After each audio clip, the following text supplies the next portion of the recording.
mga taga-subaybay ninyo sa palatuntunan ito. Opo. Sir, sa nakalipas po na 3 araw na sa impeachment trial kay Vice President Sara Duterte, ano po yung assessment po ninyo? Well, maganda naman na nasusunod yung proseso. Sir, in the revised Ah. affidavit, Hello? Go ahead po. Nasusunod naman nila yung proseso at maliwanag naman ang mga pahayag ng both sides, yung prosecution at saka defense. At nakikita ko naman yung mga senator judges, nakikinig sila ng gusto. So siguro panalangin natin na magiging maliwanag ang palitan ng ebidensya para yung tunay yung katotohanan ng lumabas. Kasi mahirap namang maparusahan yung isang tao na walang kasalanan. Pero kung may kasalanan, siyempre kung ano yung nasa batas, yun naman ang dapat naman masunod. So maganda nangyayari ngayon, Admar. So, naharap naman tayo sa tinatawag na due process. Opo. May mga kumu-question po doon sa pagkaka-appoint or pagkakahalal bilang presiding judge kay Senator Chis Escudero. Kasi kung babalikan po natin, doon sa pag-amyenda sa impeachment rules, sinasabing 12 lang ang bumoto noon para sa pagbabago, no? Sa tingin nyo po, ito po ay naayon sa ating konstitusyon? Well, kini-question ito sa Korte Suprema ngayon. Meron ding ni-raise si Senator Alan Peter Cayetano na dapat at least 1 day na notice sa mga senador pero hindi yun nasunod. Ano masasabi niyo po dito, Attorney? Palagay ko, multi-academic na yung mga minor issues na yan. Although, alam mo, pagdating sa ositato, talagang nakikita mo yan sa mga ordinary courts. May mga motion, may mga delays. Para sa akin, hindi nakakatulong na siguro yung mga issues na gano'n dahil ang importante dyan, matuloy yung pagpresenta ng ebidensya at matuloy naman yung pagpresenta rin ng defense na may pagtanggol ang kanilang sarili. At saka yung participation na nila dun sa hearing na yan, naging multi-academic na nga yung mga questions na yon. Hindi naman makaka-anal o makaka-validate do sa proceedings yung mga tinutukoy ni na Senator Judge Alan. Opo, pero naging mas mainam po ba ng acting o yung presiding officer ngayon ay si Senator Chis compare kay Senator Win? Well, wala kasing trial background o legal background si Win Pero yung authority ng Senate President ay hindi naman nawawala kasi nakaupo naman siya doon sa rostrum, nakatabi nung presiding officer. So ang pagiging pangulo naman ni Senator Gatchalian ay nananaig pa rin. Nangyari na rin yan sa panahon ng impeachment ni Pangulong Estrada. Andun yung si Chief Justice. Pero yung si Senate President Pimentel nakaupo rin sa harap. Ngayon, pagdating kasi sa mga legal issues, lalong tatagal yan kung si Win si Senator Gatchalian ng presiding officer dahil siguradong pukonsulta din siya sa mga abogadong member ng Senate. Sino ba mga abogado yan? Si Chis, si Alan, si Tia, o si Marcoleta na nakakulong naman ngayon, di ba? So, yung experience naman ni Senator Escudero, at nag-practice din naman siya. At palagi ko pinag-aralan din niya yung papel niya bilang presiding officer. At so far naman, nagagampanan naman niya na maayos. From the standpoint of the legal community, Opo. mas malaking pila yan kung si Senator Wing Gatchalian ang magpipreside. At saka ibinigay niya, sinuko naman niya yung papel na yon kay Senator Chis Escudero. Opo. Pagpalagay natin, sir, kung magdedesisyon ang Korte Suprema pabor doon sa mga petitioner, tapos illegal talaga yung yung pagpili kay Senator Chis. Maaari ba na halimbawa si Senator Win, yung maging presiding officer, yung kabuuan na pinuno ng impeachment court, pwede ba siya na magtalaga ng ano na lang, manager na lang kung tawagin? Hindi ba siya pwede yun?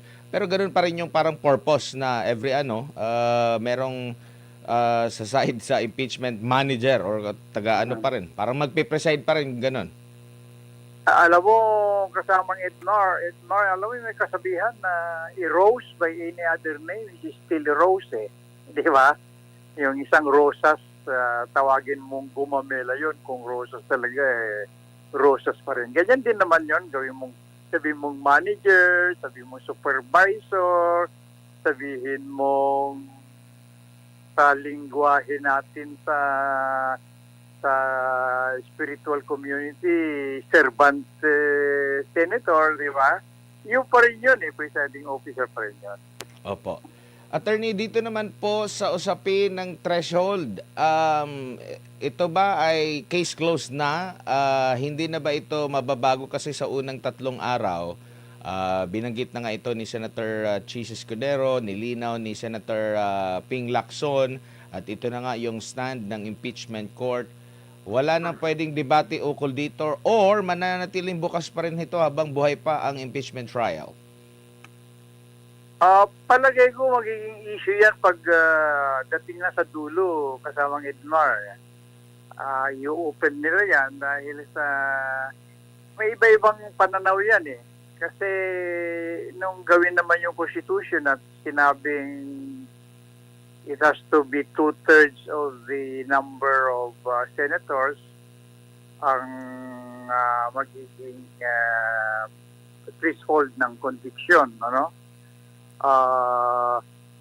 Hindi naman na-imagine ng mga framers ng constitution na magkakaroon pala ng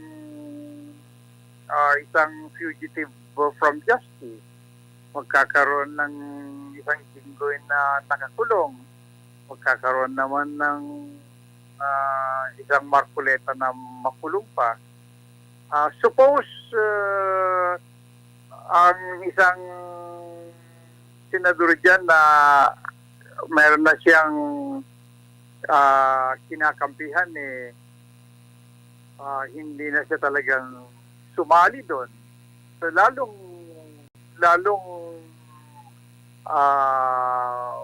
yung kwentada ng 2/3 masisira. So siguro titignan nila yan. Basta huwag lang sigurong aabot doon sa magiging 5 ang 2/3, di ba? Magiging parang hindi na maganda yon. Kailangan convincing yung number of the senators that will sustain conviction. Pero actually, hindi yan ang tinitinan natin dyan kasamang Edmar. Kung halimbawa ito lang aking no? Kung halimbawa ang majority is quorum 13 at ang 2/3 nun magiging 16. Pagpalagay mo na i-assume mo na yung 13 na yun buboto na for conviction. Actually, 3 na lang yung kukumbinsihin nila para i-convict si Vice President Sara. Kung gano'n ang tingin mo, parang napakadali yung conviction, di ba? Kasi makukuha mo agad yung 16 Meron ng 13 na boboto for conviction. Kung convince ka na lang ng 3, magiging 16 na. Yan yung mga nakakatakot dapat bantayan ng desensa. Hindi yung numero nung ang threshold 24 ba yun o 22 o 21. ang babantayan nila i-assume nila na 13 na yung bubuto for conviction, 3 na lang ang kukumbinsihin. Yun ang madaling yun ang parang napakadali ang conviction niya kung 3 na lang ang kukumbinsihin mo. Opo. Kuha mo yung logic nun, Edmar. Opo. Attorney, dito naman po sa witness po, no? Meron po siyang mga sinabi at doon sa proseso ng kanyang pag-iimbestiga hanggang sa paghahain po ng reklamo ay nabanggit doon na yung mga proseso ng pagkuha niya mismo ng magagamit niyang ebidensya. Sa tingin niyo po walang problema po doon, lalo na sa usaping technical or pamamaraan ngayon ng hukuman sa pagpresenta sa mga electronic na klase po ng mga ebidensya? Bago kasi yung, although matagal na rin yung electronic, meron na rin mga batas yan. May mga rules and regulation yan.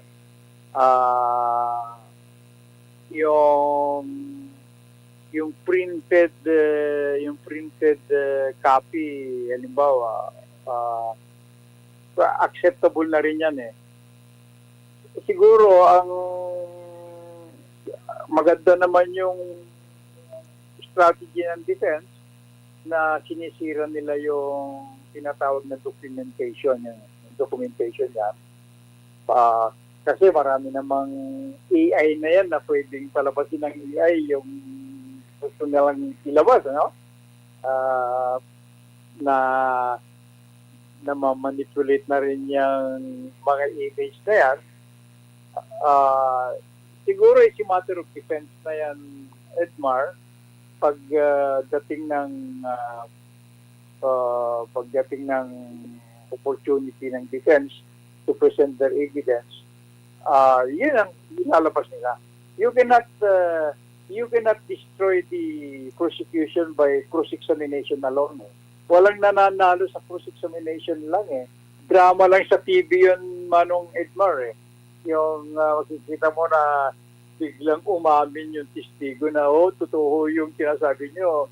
Walang ganun sa katotohanan eh. Sa actual, yung cross-examination mag-inject ka lang ng doubt eh. Ang panalo mo pa rin eh, yung klase na ebidensya mo na ipipresent. Alam mo, nakikita ko dyan, nakikwentuhan na rin lang tayo, no? Opo. Tatlo ang pwedeng approach ng defense yan eh. Ayaw ko kung meron pa ika-4 para sa kanila, no? Pero yung tatlong yun, una, i-deny nila na wala talagang ganong sinabi ni si Vice President. Yung sabihin nila na AI generated lang yung ipinipresenta niya, no? Pero these two options ay masyadong subservient. Yung pangatlo dyan na maganda siguro is yung act, kaya sumagot siya ng ganon dahil na-provoke din siya, na tinatakot din siya na patayin. Kaya nagsalita rin siya ng papatayin din kita. Parang yung pag normal na, meron kasi sa libel na you have the right of self-defense na yung sasagot mo, parang pagmumura rin.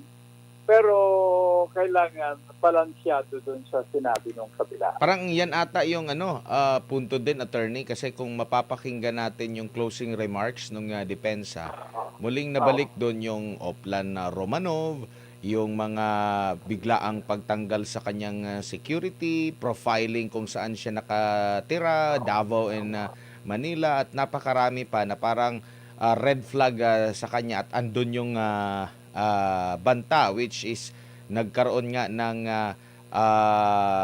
conditional threat kung tawagin, attorney. Yun nga, kaya sinabi ko kanina parang nagkikwentuhan tayo dahil alam mo yan eh. Alam kong nasubaybayan mo rin. Parang ko yun ang magiging principal defense nila. Kaya nabanggit ko naman yung pangatlong na yan kasi yung binanggit mo yung sinisira nila yung documentation ng video, no? So that is one of the options, isa sa tatlong sinabi ko. Pero yung pangatlo na ikaw, maganda yung observation mo, para ka na rin abogado, Edgar, eh. Nakita mo yung takbo ng depensa ng innocent. Di ba? Opo. Dito naman po sa ano sir, sa ebidensya na sinasabing gagamitin pero hindi naman po sa panahon na siya ay impeachable official. Pwede ba 'yon? Hindi pwede 'yon kasi ang isa sa mga issue diyan yung character, eh. So, ano ba ang karakter mo bago ka naging vice president? Ano ang karakter mo nung naging vice president ka na? At ano magiging karakter mo pag naging presidente ka na? So, ni-establish nila yung pattern ng karakter. Kasi alam mo yung impeachment na yan, dalawa yung tinatarget ng prosecution, eh. Yung senator judges at saka yung public na nakikinig. So, ipipresent nila yung who is Sara Duterte before she became president, vice president, di ba? Yung kilos niya as a mayor or vice mayor. Pero alam mo, double-bladed yan, Edmar, eh. Kasi kung may papakita nila na strong leader siya doon sa character na yun at strong leader pa siya ng vice president, it will convince the people na what we need is strong leader. So, yung sinasabi mong yan, baka yan din ang magiging problema ng prosecution later dahil ang taong bayan marunong namang tumingin doon sa klase ng karakter, eh. Dahil ang taong bayan natin, on their day-to-day life, to look at people and they see character na obserbahan na yan. Matatalino rin ang mga Pilipino, Edmar. Opo. Attorney, siguro bilang panghuli, paalala, mensahe, payo niyo po sa ating mga kababayan kasi mahaba-haba pa pong impeachment trial ito. Ano ba ang mga dapat nilang gawin? Lalo na, expect pa natin yung mga technical na usapin tungkol sa batas. Ano po ang inyong mensahe, sir? Palagay ko dapat manatili silang manood o makinig sa SMNI, no? At tayo naman, kayo naman, mga reporters at yung mga resource person nyo na halimbawa ako o minsan-minsan, it's our responsibility na may bigay sa taong bayan yung dalawang point of view para maging objective. At ayan natin ng taong bayan to make their own appreciation at decisions. Pero maganda itong ginagawa SMNI kaya ini-encourage ko nga na subaybayan nila itong coverage ninyo ng impeachment proceedings. Attorney, dagang salamat. Maraming salamat.